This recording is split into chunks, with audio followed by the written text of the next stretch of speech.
Welcome everybody. My name is John, and you're at For Purpose. Today I'd like to talk about just chilling out, right, as a country. There are acceptable ways to respond to things, and there are not so acceptable ways to respond to things that happen to us, because there are things that happen to us every single day. If you got 2% instead of whole milk in your latte, it's not something that you should be throwing across the counter at the person. If you ordered a cheeseburger, bacon cheeseburger, and you didn't get the bacon, same thing. Not acceptable to throw that at somebody.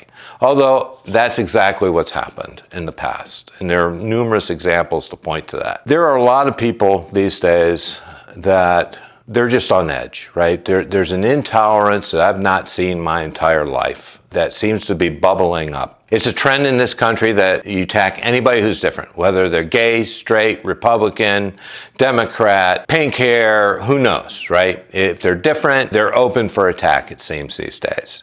There's no middle ground. People are either right, they're wrong, they're black, they're white. You're with me or you're against me. There's just no tolerance anymore in this country. People seem to think that their opinion is the only opinion that matters. If we want to try and understand why the intolerance is out there and where we're at as a country, I think that we have to, one, acknowledge the fact that each one of us is exposed daily to information that shapes and influences our opinions and our perceptions of people. These sources of information are purposely engineered to feed us information and not necessarily for our benefit, but for the benefit of those who have created these environments and this software and this technology. So if we look at, there's three that I'd like to pull out. And the first one is social media. All of us have been around social media, right? And if you've been on social media, you know that if you like something, if you share something, if you pause and watch something from the beginning to the end, there's an algorithm in the back end of that software that's saying, okay, you like this. So I'm going to go ahead and I'm going to give you more of that same content. And so therefore it's reinforcing whatever interest it was at that time for you. But social media does something else too. It gives everybody drunk courage, right? All of us know that when we drink, we may be willing to do things that we ordinarily wouldn't want to do, right? And particularly in public. But the same thing is with social media. People can get on there and they can spew their hate and they can attack other people and they can do it anonymously. And that's one of the biggest issues with social media.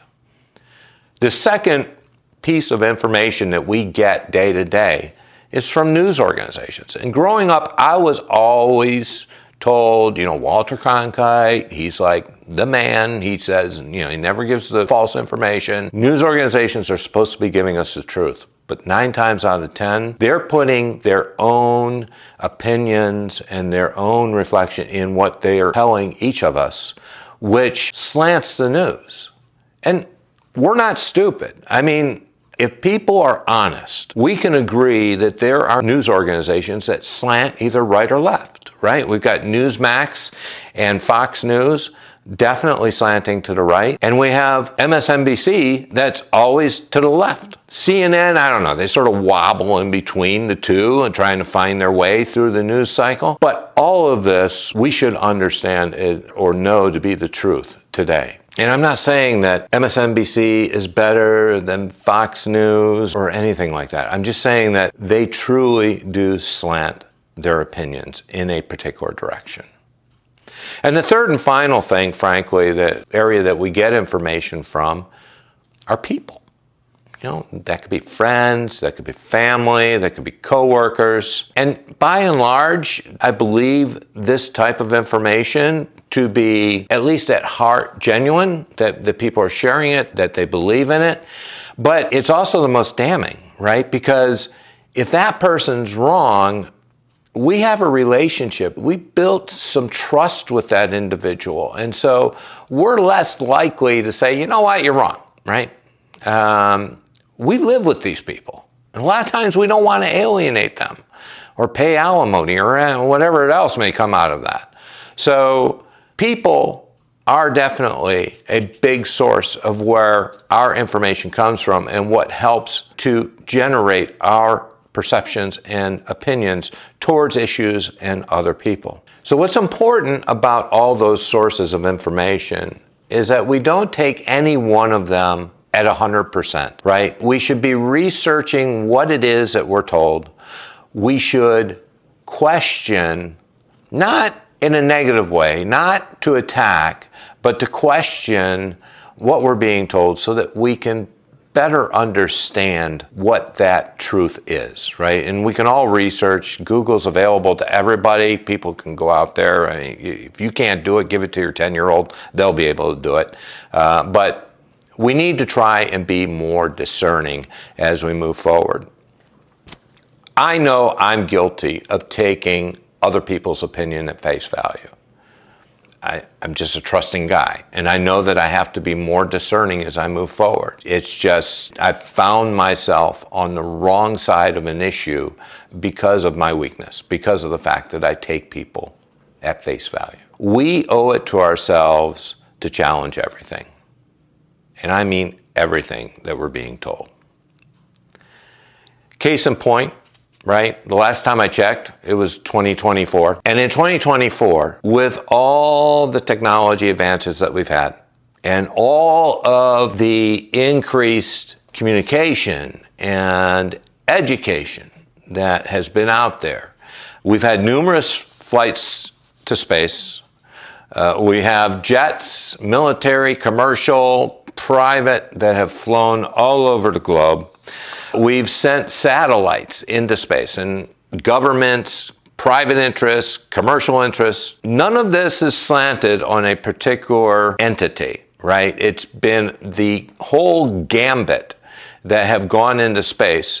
But, I mean, even Captain Kirk went into orbit in whatever it was, SpaceX, and came back to Earth. The Earth is round. But we still have people that believe the earth is flat. These are good people, right? But it just amazes me that we're in 2024 with everything that's going on, and these people will still sit there and say, it's fake news. It's fake news. The earth isn't round, it's flat. And, you know, they just go around and stick their fingers in their ear. They don't want to hear anything more about it. These people are evidence of where that information can get to somebody incorrectly. And because they believed that source or that person or that entity that gave it to them, they're going around telling everybody that the earth is flat. And to be honest, at the end of the day, if they want to believe the earth is flat, I really could give a damn, right? Because it doesn't matter to me if they want to be that way. But it does speak to how we need to be discerning about the information that we get. You ever watch American Idol? I mean, I know I have, and I've seen a good number of people that were really good, but there were also some pretty bad people, right? And those bad people, when they came on the show, you know, they're like, oh, I got this. Yeah, everybody can just step away. I'm going to win it all. But when they started to sing, it was like an elephant sat on a pack of hyenas, and it was horrible, right? Kudos, one, for them having the courage to get up and do what they wanted to do or what they felt that they wanted to do. But it's another case where that circle around them was giving them information that just wasn't factual. So we need to do a better job at not only listening and understanding and researching what we're being told, but frankly, we need to have those conversations with people, right? And we need to work through what those differences in opinion are. And do it in a way that's not aggressive, that's not insulting, that we're not burning somebody for life because we didn't get our 2% versus our whole milk, okay? We have to get along. If we don't get along, then we just need to move to a cabin like Ted Kaczynski and just stay there the rest of our lives, okay? Tolerance needs to be the norm. It cannot be the exception. I've always had a belief that there are three things that are really, really difficult for humans to do. One is to be democratic. And I'm not talking about being a Democrat, but I'm talking about being democratic. And what that is, obviously, is living in a democracy where we accept that the majority of the opinion is the direction that we should go. Because the thought process being the majority of the people have a better sense of what's good for all the people. The second thing I think is really hard for people is just being open-minded. I mean, let's face it.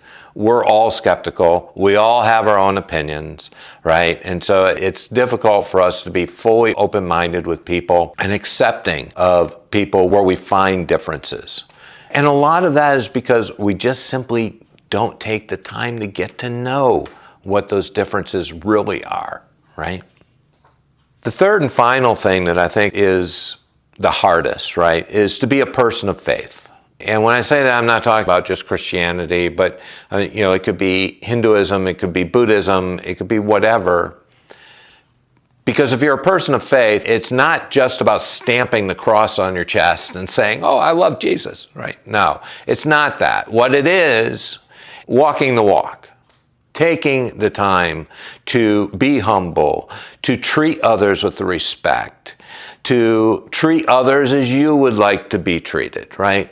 That is something that is very rare to see people who actually live by those principles each and every day. Not just once a week, like on Sunday, in front of a crowd of similar people, but when you're on an airplane, when you're in a car, when you're out eating in a restaurant, right? It's difficult for people to walk the walk. If freedom is truly your word of choice, freedom is what freedom is. It's not yours. It's not mine. It's everybody's. So if people want to do something, or if they want to believe that the world is flat, it's okay. As long as it doesn't impact my rights, it's okay. And we should be accepting of that. We should allow ourselves to be more accepting. It is not good for us to allow ourselves to be used as pawns towards somebody else's agenda, somebody else's bigotry or hatred. We owe it to ourselves to be ourselves and to be of an opinion that is ours. We own our own actions and our opinions. Take the time to get to know your neighbor. Be the better person. Support others instead of looking to tear others down. Let's just chill out. Let's move together. Let's learn to live together. We're not always going to agree. We're not always going to do the same things. But we can go about our lives without the hatred and without the violence and without all of the other anxiety that we're experiencing today in life. That's my message. Thank you.